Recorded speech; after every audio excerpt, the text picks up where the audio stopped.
राजस्थान में बैठकर वसुंधरा राजे ने दिल्ली की कुर्सी हिला दी आज। जी हां, वसुंधरा राजे ने लोकसभा चुनाव में वो कर दिखाया जिसके बारे में मोदी शाह सोच भी नहीं पाते थे। आज बीजेपी क्रचेस लेके चल रही है। नीतीश और नायडू के भरोसे मोदी जी चल रहे हैं। मोदी की यह नौबत नहीं आती अगर वसुंधरा साथ देती। लेकिन लोकसभा में जो वसुंधरा ने किया वो तो ट्रेलर था। अभी तो पूरी पिक्चर मोदी शाह को वसुंधरा राजे दिखाएंगी, ऐसा खुला ऐलान उन्होंने कर दिया।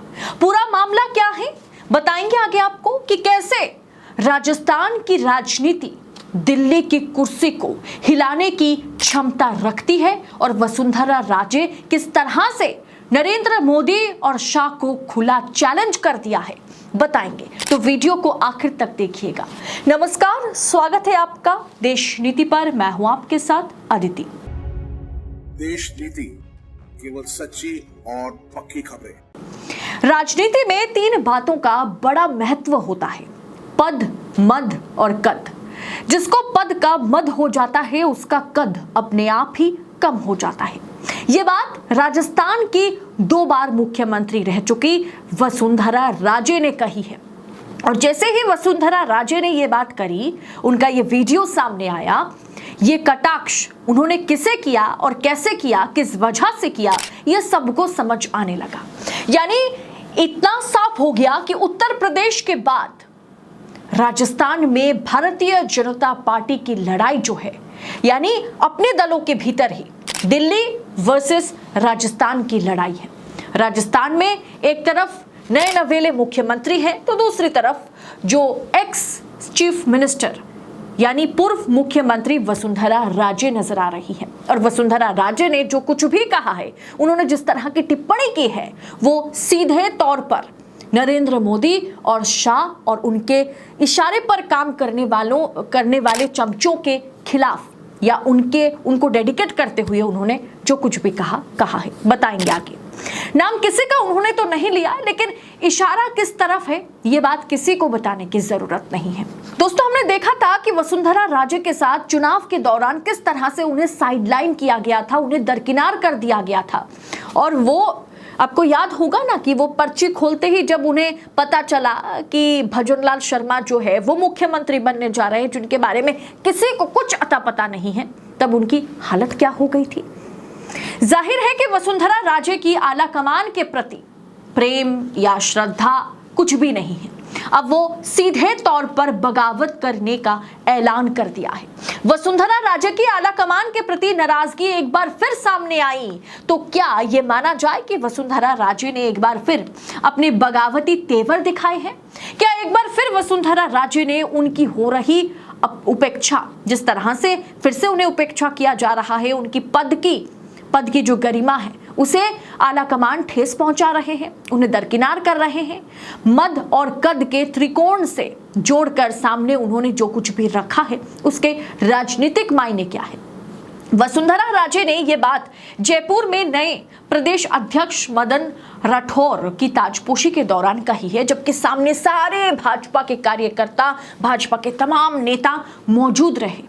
उस समय उन्होंने जिस तरह की बातें करी, जिस तरह से उन्होंने मोदी शाह को ठेस पहुंचा करके बातें करी, टिप्पणी।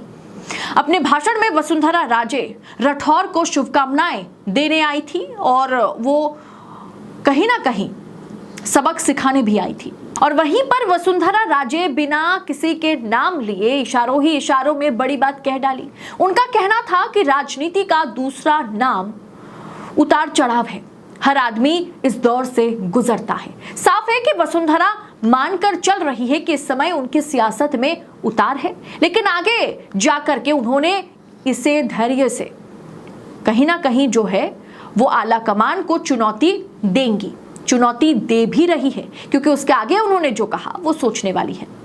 दौर तो सिर्फ एक दौर है जो गुजर ही जाएगा, यानी वसुंधरा कह रही है कि एक दौर है, ये गुजर जाएगा। उनका कहना था कि राजनीति 3 बातों से आपस में घूमती है, पद, मद और कद। पद और मद स्थायी नहीं है।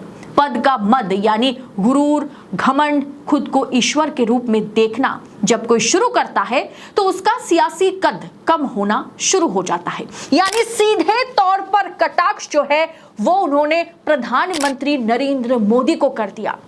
दोस्तों, आपको याद है ना, नरेंद्र मोदी ने कहा था कि मुझे लगता है मैं बायोलॉजिकल नहीं हूं, सीधा ऊपर से मैं प्रकट हुआ हूं और मुझे कुछ अच्छा करने के लिए ऊपर वाले ने भेजा था। वो खुद को कल की अवतार बताने के लिए कोशिश कर रहे थे, वो तुले हुए थे।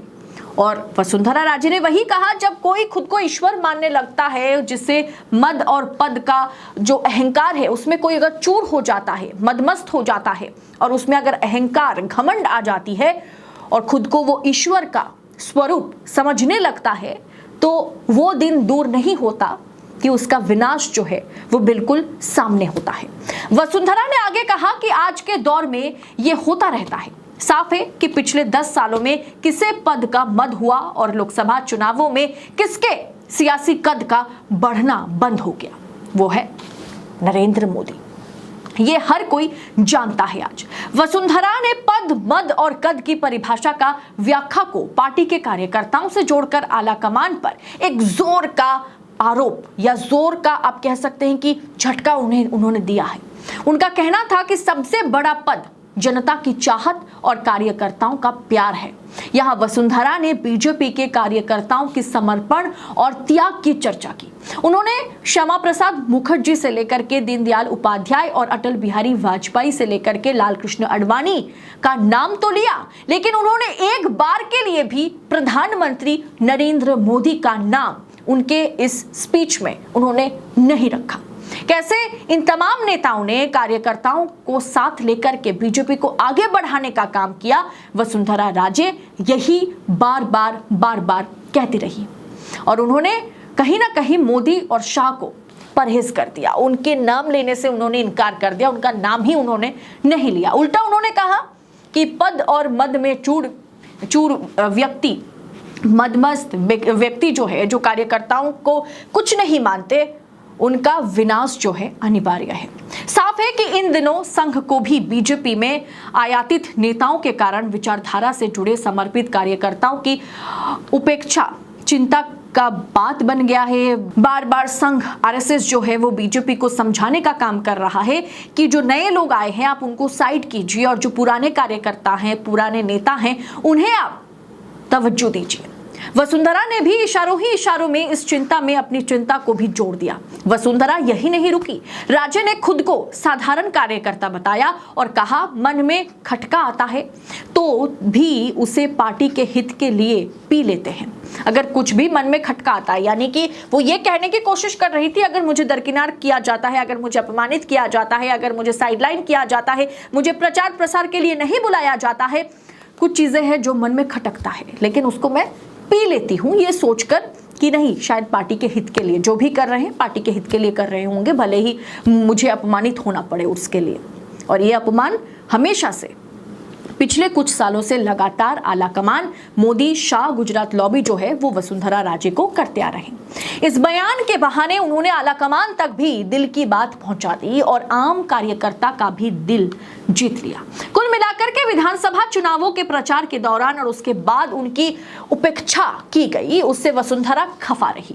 मुख्यमंत्री नहीं बनाए जाने का भी मलाल रहा। लोकसभा चुनावों में तो वसुंधरा अपने बेटे के चुनाव क्षेत्र तक ही सीमित रही। उन्होंने सिर्फ अपने बेटे के लिए प्रचार किया और उसके बाद वो कहीं नहीं गई। तो इसीलिए कहा जा रहा था कि वसुंधरा राजे अगर नाराज है, उसका खामियाजा राजस्थान में बीजेपी को भुगतना है और वो लोकसभा चुनाव में बीजेपी को भुगतना पड़ा। 25 के 25 2019 में बीजेपी लेकर के गई थी और 2024 में मुंह के बल राजस्थान में गिरी। और इतने बड़े सभा में उन्होंने जिस तरह की बातें कही, जिस तरह की टिप्पणी करी और साथ में उन्होंने एक बार के लिए नरेंद्र मोदी या शाह का नाम तक नहीं लिया, जबकि वो श्यामा प्रसाद मुखर्जी से लेकर के दीनदयाल उपाध्याय से लेकर के अटल बिहारी से लेकर के हर किसी का नाम लिया और उनका किस तरह से आम कार्यकर्ताओं के साथ उनका जो जिस तरह से वो जुड़े रहे उनका भी उन्होंने जिक्र करी।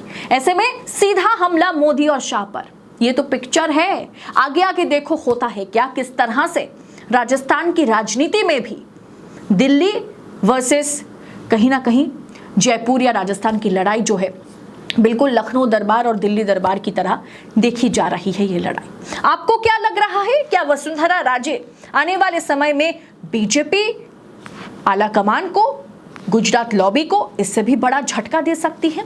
क्या वो इसी का प्लान कर रही है? आपको क्या लग रहा है, आपके विचार क्या है इस विषय पर? कमेंट कर अपनी राय हमारे साथ जरूर शेयर करें। राजनीति और राजनेताओं से जुड़ी तमाम खबरों को और अंदर खाने की खबरों को इसी तरह पड़ताल के साथ पाने के लिए, एनालिसिस के साथ पाने के लिए और पूर्ण तरीके से आप तक जानकारी पहुंचे, ये कोशिश देशनीति करता है। बस आपसे अपील है, अनुरोध है कि चैनल को सब्सक्राइब करें। व्यूज बहुत डाउन है तो पूरी वीडियो को देखने की कोशिश करें, आगे फॉरवर्ड करें, शेयर करें, लाइक करें। देशनीति के लिए या आज़ाद मीडिया के लिए भरपूर प्यार दिखाइए। बहुत बहुत शुक्रिया। हमें बस इतना चाहिए, इतनी मदद कर दीजिए। फिलहाल इस रिपोर्ट में इतना ही। जल्द होगी आपसे मुलाकात। बहुत बहुत शुक्रिया। जय हिंद, जय भारत।